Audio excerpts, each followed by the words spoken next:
अभी तक हमने क्या पढ़ा? अभी तक हमने वेंट्रिकुलर सिस्टोल के बारे में पढ़ा। वेंट्रिकुलर सिस्टोल में हमने क्या पढ़ा कि यहाँ पे वेंट्रिकल कॉन्ट्रैक्ट हो रहे हैं और जितना भी ब्लड है वो ब्लड वेसल्स में जा रहा है। अब हम क्या पढ़ेंगे कि जितना भी ब्लड है वो इजेक्ट आउट हो गया, मतलब वो कहाँ चला गया? ब्लड वेसल्स में चला गया। तो अब वेंट्रिकल्स क्या हो गए हैं? खाली हो गए। तो अब फिर से वेंट्रिकल्स की फीलिंग होना है। तो फीलिंग होने के लिए वेंट्रिकल्स को क्या होना पड़ेगा? रिलैक्स होना पड़ेगा। तो इसी फेज को हम क्या बोलेंगे? जो हमारा नेक्स्ट इवेंट आ रहा है वो नेक्स्ट इवेंट आ रहा है वेंट्रिकल डायस्टोल। तो वेंट्रिकुलर डायस्ट्रोल का जो फर्स्ट फेज क्या है? प्रोटोडायस्ट्रोल। तो प्रोटोडायस्ट्रोल फेज की जो नॉर्मल ड्यूरेशन होती है वो 0.0 सेकेंड की होती है। ये फर्स्ट स्टेज है वेंट्रिकुलर डायस्ट्रोल की। अब इस फेज में क्या हो रहा है? Due to the ejection of blood the pressure in the aorta and pulmonary artery increases and pressure in the ventricles drop. इस फेज में क्या हो रहा है कि जैसे ही ब्लड इजेक्ट आउट होता है तो वेंट्रिकल्स में तो प्रेशर खत्म हो गया, लेकिन प्रेशर अब कहाँ बढ़ गया है? एओर्टा और पल्मोनरी आर्टरी में, और वेंट्रिकल्स में प्रेशर कम हो गया है। When the intraventricular pressure become less then the pressure in the aorta and pulmonary artery the semilunar valve close. अब क्या हो रहा है कि जैसे ही पल्मोनरी आर्टरी और एओर्टा में प्रेशर बढ़ा और वेंट्रिकल्स में कम हुआ, तो इसकी वजह से क्या हुए? प्रेशर की वजह से सेमिलुना वॉल क्या हो गए? क्लोज हो गए। एवी वॉल तो क्या है? ऑलरेडी क्लोज है। No other changes occur in this phase. Thus, protodiastole indicate only the end of systole and beginning of the diastole। इस तरीके से प्रोटोडायस्ट्रोल वाला फेज क्या होता है? इंडिकेशन होता है किसका? मतलब यहाँ पे एंडिंग किसकी हुई है? सिस्टोल वाले फेज की, और शुरुआत किसकी हुई है? डायस्ट्रोल वाले फेज की। तो यहाँ पे एक इम्पॉर्टेंट थिंग आपको क्या देखने को मिली कि यहाँ पे हमको सेकेंड हार्ट साउंड देखने को मिला है। सेकेंड हार्ट साउंड कैसे मिला?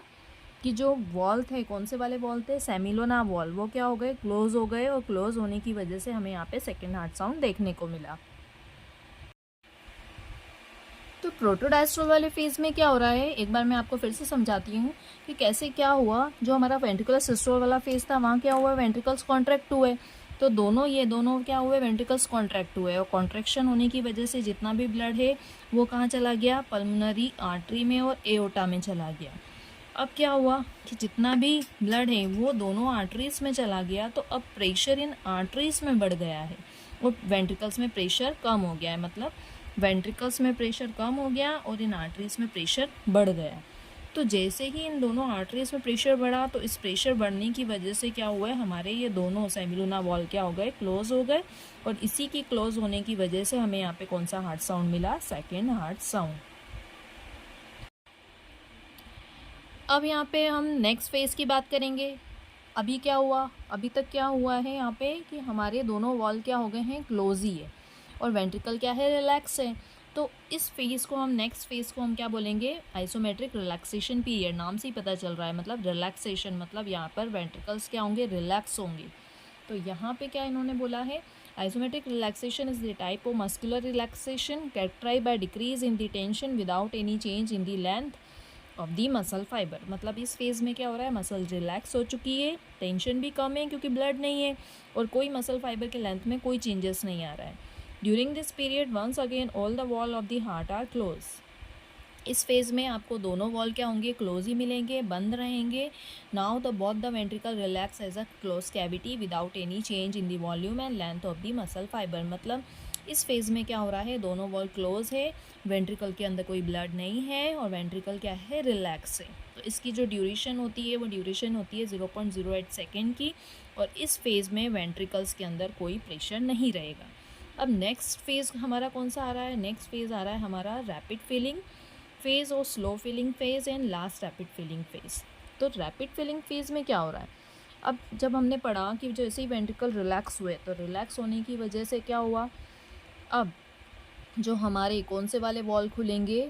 हमारे वॉल खुलेंगे एवी वॉल।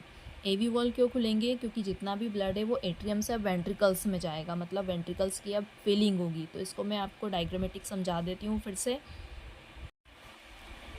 तो आप इस डायग्राम के हिसाब से समझिए कि सबसे पहले क्या हुआ? ये हमारे 4 चैम्बर्स थे। अभी हम क्या पढ़ रहे हैं? हम फेज कौन सा वाला पढ़ रहे हैं? हम पढ़ रहे हैं आइसोमेट्रिक रिलैक्सेशन पीरियड। ठीक, इसमें क्या हो रहा है कि अभी हमारे दोनों वॉल क्लोज थे। कौन से वाले? सेमिलुना वॉल और एवी वॉल। ये दोनों वॉल तो हमारे क्लोज ही थे। तो अब क्लोज होने की वजह से क्या हो रहा है कि अब यहाँ पे जो ब्लड की फीलिंग है वो ब्लड की फीलिंग कहाँ पे हो चुकी है? दोनों एट्रियम में, राइट एट्रियम और लेफ्ट एट्रियम में, मतलब जितना भी ब्लड है वो एट्रियम में आ चुका है। लेकिन वेंट्रिकल्स में ब्लड नहीं है। वेंट्रिकल्स में ब्लड क्यों नहीं है? क्योंकि वेंट्रिकल्स में जितना भी ब्लड था वो कहाँ चला गया था? हमारी ब्लड वेसल्स में चला गया था। और जैसे ही ब्लड वेसल्स में गया था तो इन दोनों वॉल के प्रेशर की वजह से वॉल क्या हो गए थे? क्लोज हो गए थे। तो अब हमारे ये दोनों वॉल भी क्लोज है, सेमिलोना वॉल भी क्लोज है और हमारे एवी वॉल भी क्लोज है। अब नेक्स्ट जो हम फेज पढ़ रहे हैं वो कौन सा पढ़ रहे हैं? रैपिड फिलिंग फेज या स्लो फिलिंग फेज। तो फिलिंग फेज है, इसका मतलब यहाँ क्या होगा? वेंट्रिकल्स क्या होंगे? फिल होंगे, मतलब जितना भी ब्लड है वो फिर से कहाँ आएगा? वेंट्रिकल्स में आएगा। तो इसके लिए पहले क्या होना ज़रूरी है? एट्रियम का ब्लड से फिलिंग होना ज़रूरी है। तो रैपिड फिलिंग फेज में क्या हो रहा है? जितना भी ब्लड एट्रियम में अकोमलेट हुआ है या एट्रियम में जमा हुआ है, अब वो एट्रियम से कहाँ जाएगा? वेंट्रिकल्स में जाएगा। तो एट्रियम से वेंट्रिकल में ब्लड को जाने के लिए सबसे पहले क्या होना ज़रूरी है? दोनों वॉल का खुलना ज़रूरी है। तो अब क्या होंगे? रैपिड फिलिंग वाले फेज़ में क्या होंगे? हमारे ये दोनों एवी वॉल क्या हो जाएंगे? खुल जाएंगे। और खुलने की वजह से जितना भी ब्लड है वो एट्रियम से कहाँ जाएगा? वेंट्रिकल्स में चला जाएगा। तो यहाँ भी सेम चीज़ हो रही है जैसे हमने पहले पढ़ा था ना इजेक्शन में, कि इजेक्शन में क्या हुआ था कि जैसे ही हमारे सेमिलोना वॉल खुले थे तो खुलने की वजह से एकदम स्पीड में ब्लड गया था, तो उसे हमने क्या बोला था? रैपिड। और जो स्लो स्लो गया था उसे हमने क्या बोला था? Slow ejection. उसी तरीके से यहाँ पे भी सेम चीज़ हो रही है कि यहाँ पे भी दो तुमको फेजेस मिलेंगे। कैसे? कि जैसे ये दोनों वॉल खुले, हमारे एवी वॉल खुले, तो सडन रश के साथ एट्रियम से ब्लड कहाँ गया? वेंट्रिकल्स में गया। तो जो रश के साथ जो ब्लड गया उसे हमने क्या बोला? जो स्पीडली जो ब्लड जा रहा है उसे हमने क्या बोला? Rapid filling phase. और जो बाद में बचा कुचा जो स्लो गया ब्लड उसे हमने क्या बोला? Slow filling phase.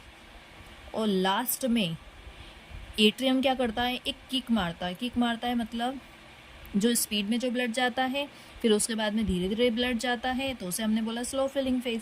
और लास्ट में थोड़ा बहुत जो ब्लड रह जाता है उसको एक एट्रियल किक के थ्रू फिर से वेंट्रिकल्स में भेज दिया जाता है। तो इसे हम क्या बोलते हैं? Atrial kick.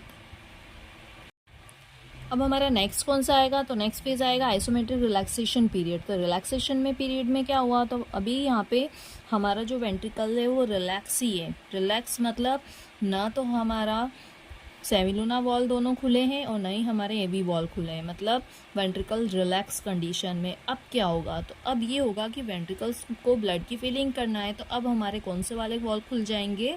हमारे एवी वॉल खुल जाएंगे। और जैसे ही एवी वॉल खुलेंगे तो जितना भी ब्लड है वो एट्रियम से कहाँ चला जाएगा? वेंट्रिकल्स में चला जाएगा। तो वेंट्रिकल्स में जाने के लिए हमारे एवी वॉल का खुलना बहुत ज़रूरी है। तो नेक्स्ट जो हमारे फेज़ आ रहे हैं वो कौन से वाले फेज़ आ रहे हैं? नेक्स्ट हमारे आ रहे हैं रैपिड फिलिंग और स्लो फिलिंग।